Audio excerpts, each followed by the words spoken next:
wabarakatuh. Selamat pagi, siang, sore dan malam. Salam Rahayu, Sagung Dumadi. Salam Trisula Weda. Sampurasun.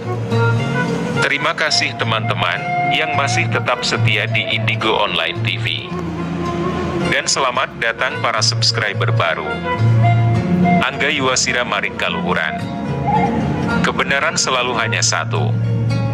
Tapi tak cukup satu jalan dalam mencari kebenaran.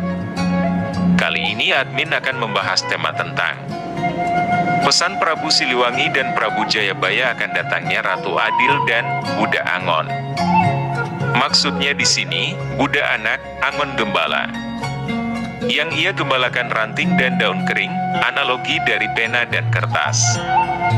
Ia terus lakukan kegemarannya, menjelajah dan mengumpul apa yang ia temui, yakni sejarah umat manusia dari zaman ke zaman. Menariknya, wangsit Prabu Siliwangi ini nampaknya sejalan dengan agenda Allah di akhir zaman, yaitu membuka secara terang benderang perjalanan sejarah umat manusia, dari yang awal hingga paling akhir.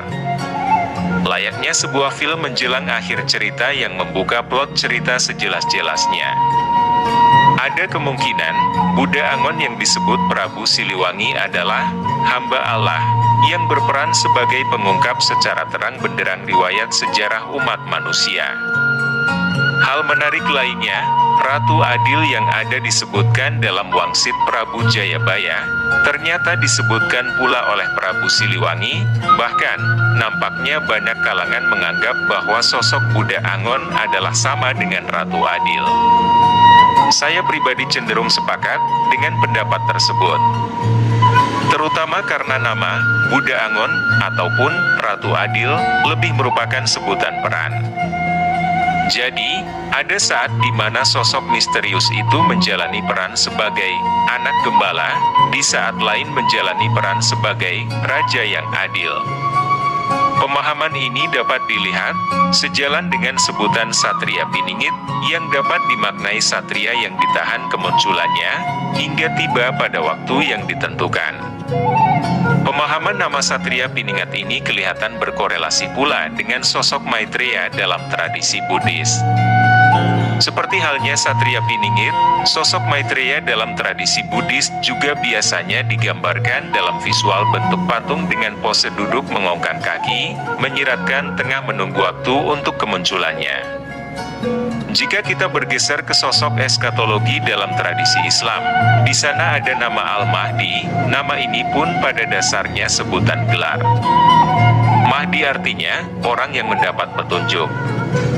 Satria Piningit, Budak Angon, Ratu Adil, Maitreya, hingga Al-Mahdi, pada umumnya dipercaya dalam masing-masing tradisi, sebagai seorang sosok anak muda. Ini bisa menguatkan asumsi jika kesemua nama itu merujuk pada satu orang yang sama. Mengenai siapa sesungguhnya sosok anak muda misterius ini, adalah hal yang tidak akan diungkap, sebelum tiba pada waktu yang ditentukan.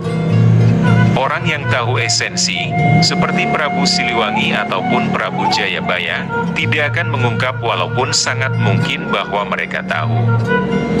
Admin ulangi sekali lagi bahwa sangat mungkin sekali Prabu Jayabaya dan Prabu Siliwangi mengenal dan pernah bertemu dengan sosok Ratu Adil atau Budak Angon tersebut.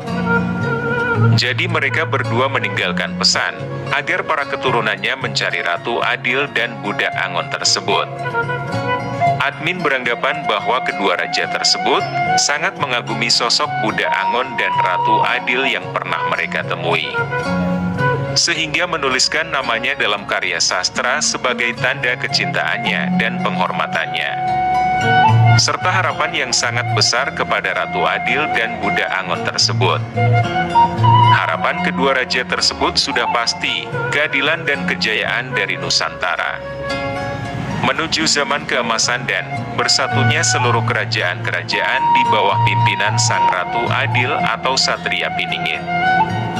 Prabu Jayabaya mengatakan bahwa hanya yang bersangkutanlah, yaitu Satria Piningit, yang dapat mengerti ciri-ciri yang ia sebutkan dalam wangsitnya. Maksudnya pesan-pesan yang ditinggalkan oleh Prabu Jayabaya hanya sang satria piningit yang paham tulisan dari Jangka Jayabaya tersebut.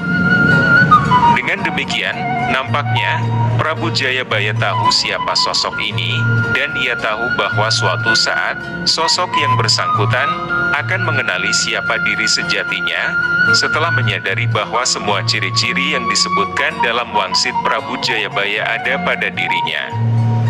Begitu pula ciri-ciri yang disebutkan dalam hadis Nabi Muhammad terkait Mahdi, ciri-ciri Maitreya yang disebut dalam tradisi Buddha, ciri-ciri Kalki Avatara yang disebut dalam tradisi Hindu, dan ciri-ciri Buddha Angon yang disebut dalam wangsit Prabu Siliwangi.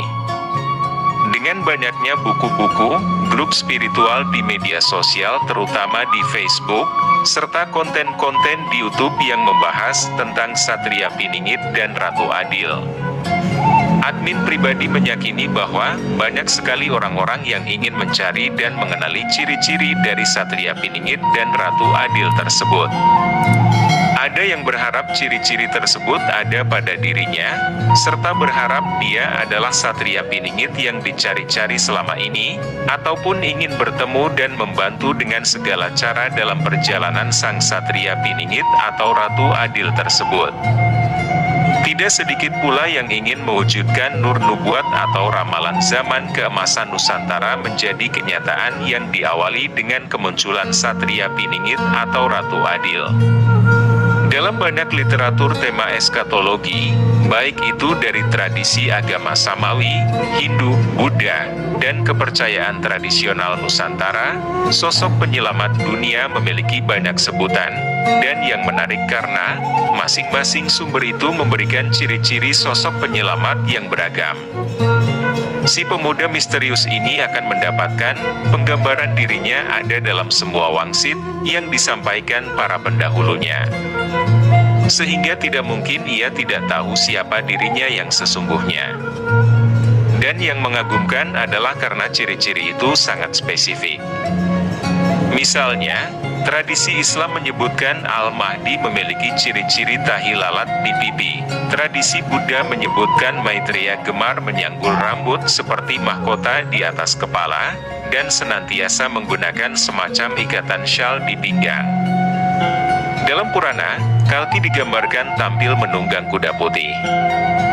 Yang menarik, penggambaran penunggang kuda putih ada juga disebutkan dalam nubuat Yohanes dari Patmos, terekam dalam kitab Wahyu, yaitu tentang nubuat tempat penunggang kuda atau The Four Horsemen. Menurut saya, kemungkinan ada dua penunggang kuda putih yang akan mengawal dan menjaga sosok yang terpilih, yaitu merujuk pada sosok penyelamat di akhir zaman.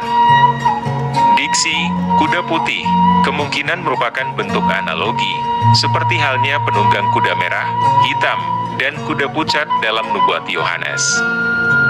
Jadi 4 penunggang kuda yang akan mengawal.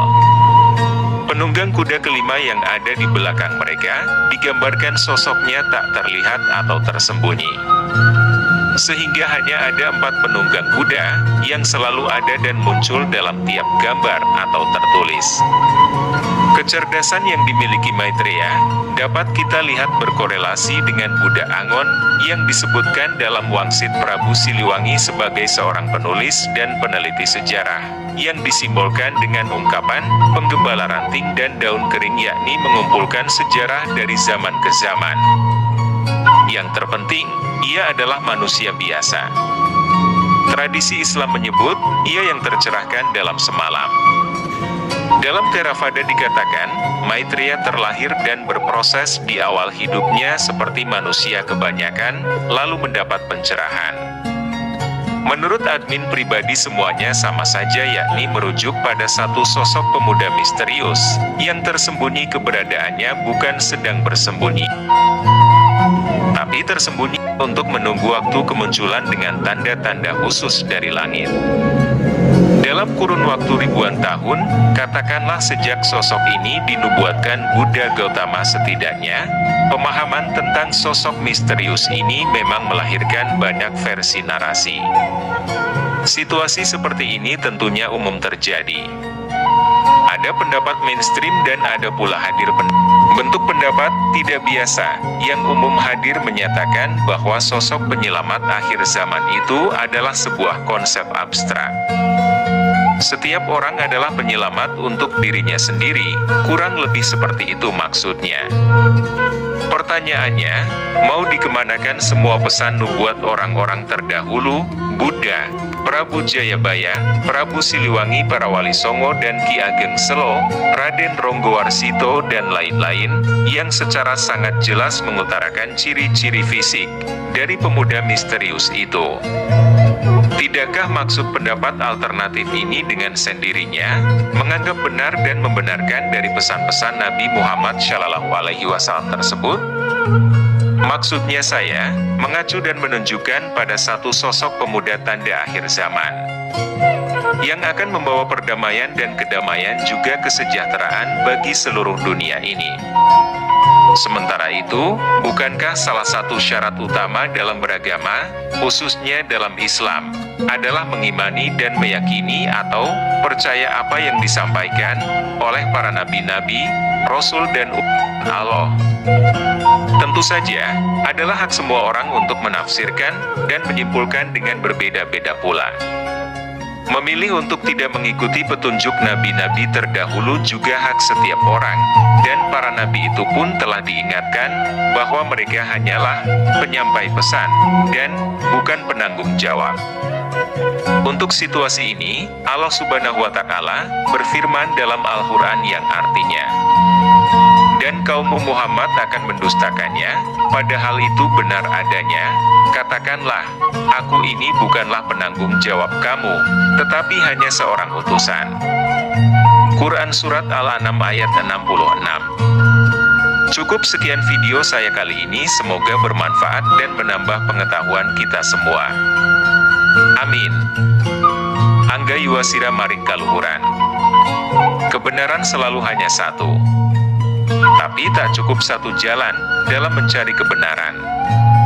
Saya pamit mohon diri. Teruslah tersenyum. Karena suatu hari nanti, nasib akan lelah. Membuat hidupmu susah.